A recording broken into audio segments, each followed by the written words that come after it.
Ako lang yata ang masipag ngayon.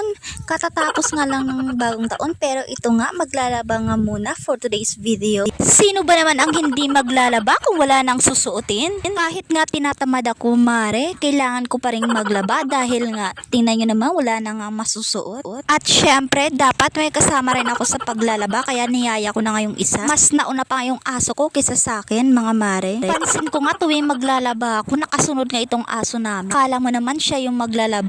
Charing. Paglalaba din talaga mga mare ang pinaka-hate kong gawin. Pero no choice nga kasi nga wala na nga masusuot. Ito nga pala yung madadaanan bago ka nga makarating dun sa balon mga mare. Actually, ito lang talaga yung pinakamahirap sa amin dito, yung tubig. Kasi nga medyo malayong siya sa bahay namin. Bukod nga sa wala kaming sariling lupa dito, malayo rin yung tubig dito sa amin mga mare. Nag-iigib nga lang kami ng mga inumin namin. Tapos yung paglalaba naman ay kumukuha doon kami sa balon. Sa ganitong setup nga ng buhay, hindi naman ako nahihirapan mga mare. Medyo nasanay na nga kami. Dito na nga kami pala mga mare nag-iigib. Syempre minsan dyan din kami naliligo. At medyo malayo nga yan sa mga kabahayan mga mare. Wala rin masyadong nakatira malapit dyan. Puro palayan nga lamang. Bago nga ako magsimulang maglaba, medyo nahirapan na nga yung isa dyan. Nagre-reklamo na nga yan ay tinutulungan pa rin ako. Kaya mahal na mahal ko yan eh. Charot! Ganyan naman talaga guys, no? Yung mga mister natin kapag tayo naglalaba, tinutulungan tayo. Isa nga sa hindi ko pinagsisihan ay yung piliin si Miss. Bukod nga sa mapagmahal ay masipag pa. O diba, san ka pa? Bago nga pala ako maglagay ng powder ay binabasa ko nga muna. After nga, naglalagay na nga ako ng isang pack ng powder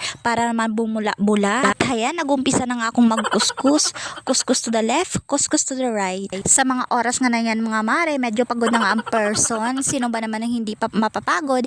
Marami na nga akong nalabahan. Isampay ko na nga yung first batch mga mare. Medyo marami nga talaga itong labahin namin. Nga pala mga mare ay yung main road na. Bali marami nga yung dumadaan na sasakyan dyan. Actually isa din talaga sa pangarap ko ay yung makapagpatayo ng bahay. At syempre meron sariling tubig na mapagkukuha. Imposible basta't may tiyaga lamang sa buhay o diba?